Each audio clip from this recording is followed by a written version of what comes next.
Thank you. Thank you to the Islamic Human Rights Commission for organizing this event every year. And I would like to see also other organizations joining this event into the future, because this is a very important issue today. As you know, there are other places in Europe where this is also happening at this moment. I would like to basically say a few things. The first thing is that basically we're not dealing with national events, okay, or things that are isolated from each other. We're dealing with a global project, okay, that is coordinated. People from the right and from the extreme right, they are coordinating together.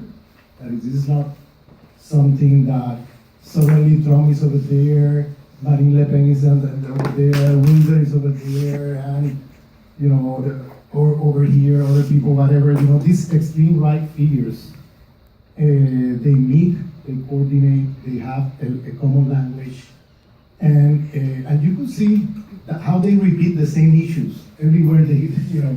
Islamophobia becomes a discourse that you can track down how they are repeating the same thing everywhere. One of the, I mean, we can make a long list of things that people see repeated over and over again. And if you look at it from a narrow nation-state perspective, you might think that, oh, this looks like something accidental, no? Like, how come they are saying the same things? Oh, maybe it's that they are reading each other, or maybe they read the newspapers and they see what the other is saying. No, these people are meeting, and they have an agenda, and they have a program, and they know what they're doing, and they know where they're going with this, okay?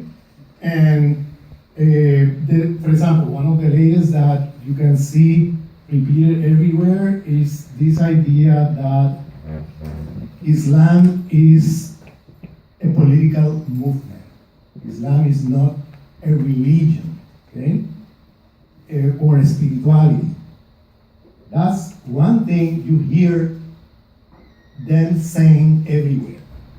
And of course, what they are trying to frame with that is to suspend the rights of freedom of belief or religion, whatever, of each of the constitutions, and frame Muslims as political enemies that could be targeted,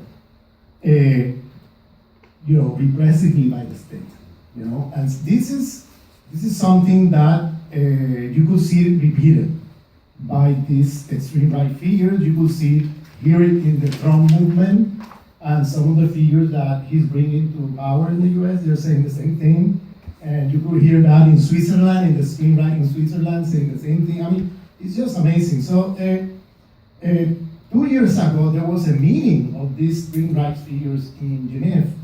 And they were, you know, meeting together, discussing, etc. So these things there is an agenda there. One common thing that you could see also is the question of who is funding these things. Where is the funding for these movements coming from? And there's been work done in this area by CARE in the United States, by Hatem Mazian, who was here the other day presenting the book on Palestine, which, by the way, is being sold there in the table there of the IHRC bookstore. I highly recommend it. And one of the things that is very obvious is how Zionist organizations or Zionist figures are funding a lot of this extreme right agenda, Islamophobic extreme right agenda. Okay? And you could see there the entanglement between the Zionist project and the extreme right Islamophobic project. Okay? On the other hand, this is not just Zionist and extreme right.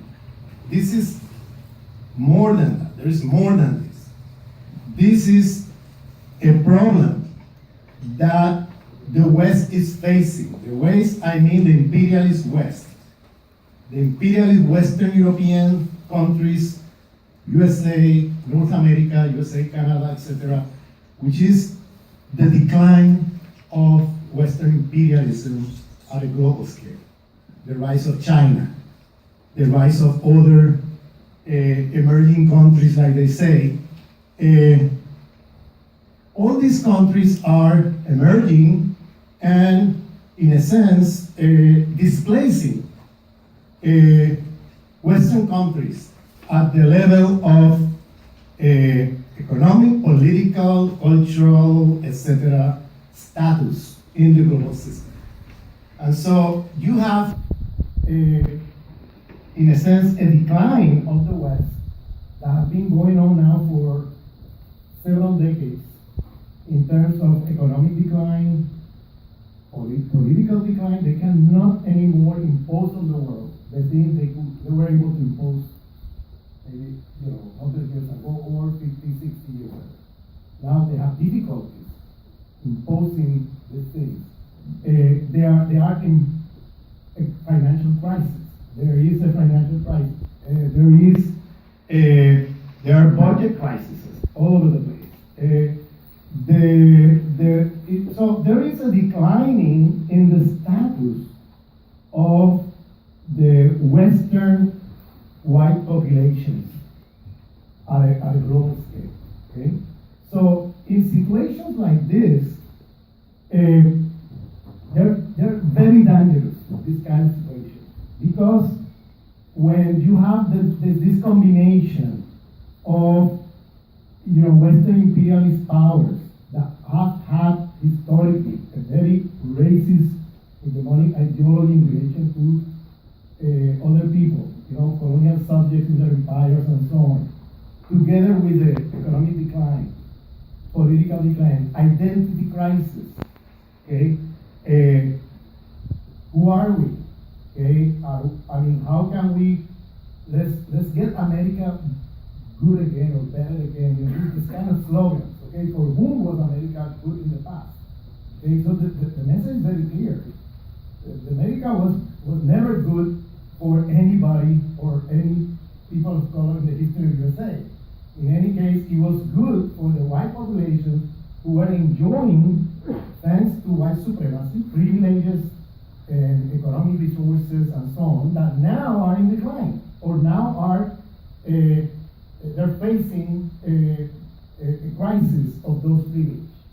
And so what you have then is an agenda that is, in a sense, Islamophobia comes in as a kind of production of a new enemy after the decline, of course, of the Soviet Union. There is the production of a new enemy, and the construction of or the transferring of the discontent of white workers and white working class populations towards this new enemy, that the Muslims in this case, but it's not just the Muslims. Historically, you have, if you go to the USA, you could see also there, blacks, Latinos, and so on. When you see the Trump discourse, it's targeting Muslims, blacks, and Latinos in a very, very systematic and coherent way, going after each of them. If you come to Europe, you see not only targeting Muslims, but also targeting blacks and Roma people, and of course refugees, etc., etc. So you see that there is an attempt of rebuilding white dignity at the expense of putting down the rest of the world. Okay? And the populations who happen to share these spaces today inside what's called the West. Okay? So you could see here how Islamophobia is, once the communism is gone, you could see how Islamophobia comes in to provide a new enemy through which you can, in a sense, rebuild the white identity and draw the lines, in relation to this internal enemy or external enemy called Muslims or called Latinos or Roma people, whatever. And of course, Islamophobia has been one of the central narratives that have become very important in relation to to what has been going on in the last 15, 20 years. For example, when he was David Miller was saying here how he was talking here a few minutes ago about how the attacks, the percentage, looking at percentage-wise of terrorist attacks, how insignificant has been the so-called Islamic terrorist attacks in European territory over a period of how long, like 10 years, and then you see the whole disproportion of the rhetoric in relation to this. You have to ask yourself, what is the agenda there? If this is not exactly the, this is more like a kind of a construction of a fantasy, that is not, in a sense, have no proportion with reality, it's completely disproportionate, then there is something else happening here, and that is a political agenda to make of Muslims the enemy, and then create them at in the face of the decline of the West, institutional structures that are going to, in the name of targeting Islamic terrorism, is going to target not only Muslims, but even everybody.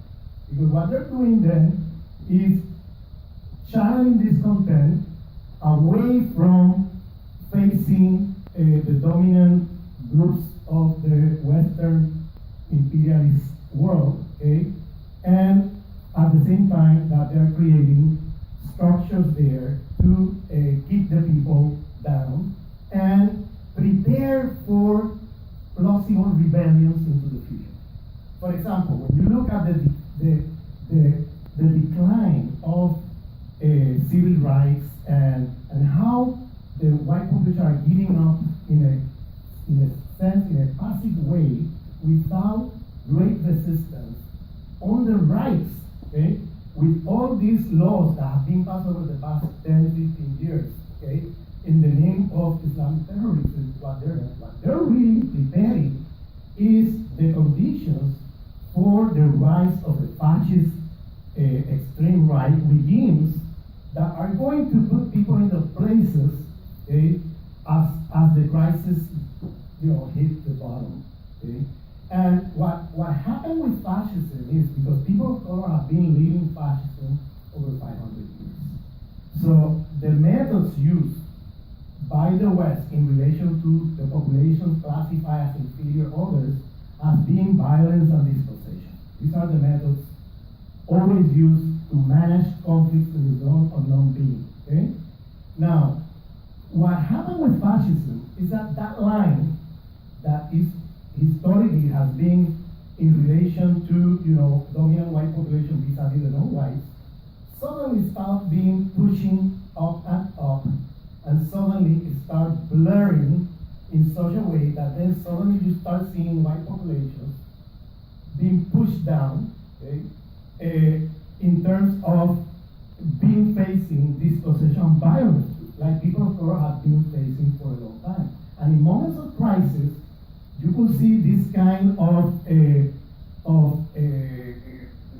where the line, of the target of violence and dispossession that are always was people of color historically, suddenly start being also, in a sense, the line becomes, moving upwards in such a way that suddenly populations were on the other side suddenly are targeted in similar ways, because now these populations have been stripped out of their own rights, of their own democratic civil rights, citizenship rights, and so on. And now the state have, I will use this guy as a metaphor, the guy who, it was in Norway, this guy who went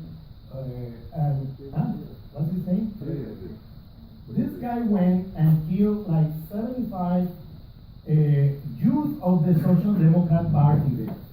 And when you look at his discourse was a super Islamophobic, racist discourse, but he was seeing in this white youth a complicity with with the Muslims and in his paranoid mind, and the conquest of the Muslims of Europe, etc., etc. And then he went and killed fundamentally 75 or 80, I don't remember the numbers, white youth over there. So I see this as a metaphor that you can think about it institutionally. That is how institutionally what happened with fascism, these moments of fascism, because fascism has been there the whole time for people of color. I mean, the way the system has always managed conflicts is violence and dispossession constantly. But suddenly, in moments of crisis, like 1930s in Europe, for example, you see the rise of these fascist regimes now going after everybody, not just the traditional people that were targeted, for violence and dispossession. So in a sense, Hitlerism brought, in a sense, through demagogic rhetoric, etc., the dignity of the white workers, to then, go and betray, in many ways, their own demands and their own, and then suddenly, a lot of them saw themselves, in a situation of oppression vis-a-vis Hitlerism. And you could see that all over Europe in the Second World War. But what I'm trying to say is that these are moments in the history of this civilization where suddenly, and this is the point that Necessary makes, the teacher of Franz Fanon, how, in a sense, Hitlerism or fascism is the methods of colonialism now deployed vis-a-vis white population. Now suddenly, you've been doing that over there against all these people, and then suddenly, these methods are deployed now against white population that supposedly were not, the victims of this kind of methods of domination. And so these are of course exceptional moments in the history of this war system, but we are, in a sense, entering a process that is kind of similar to 1930s in that sense. And what is happening is that now the white population are consenting into entering into this neo-fascist moment, and you could see that very clearly in the USA, where they're in a sense consenting, and look at how Trump is betraying everything he has promised to the white working classes. I mean, in just a few weeks, before he even had gotten to the chair as president, he's already betraying everything he's been. And that's kind of what characterizes fascism, that the promises, they flirt with anti-capitalist rhetoric or anti-establishment or anti-transnational capital rhetoric, okay? They flirt with that, okay? And those promises we never have to take seriously because they always betray them, because after all, they're going to work for the powers that be at the economic level, etc., so for the white dominant transnational elites of the world. But what we have to take seriously is the promises they make about people of color. That's what we need to take seriously. Because that's where they're going to strip out everybody from the right, from everything. And they're going after everybody in that sense. And so this is, the promises of Trump at the economic level is just demagogy. He's not going he's already betraying them. But the promises, when it comes down to Latinos, when, expelling millions of Latinos from the USA, or putting in internment camps like the Japanese Second World War, the Muslims. This is things they're saying overtly. The people is naming, they're already talking this way, So, and in relation to Europe, I think that you are seeing, because part of what we're seeing also is the result of the bankruptcy of liberalism. That is, liberalism has been, in a sense, a political ideology that has always worked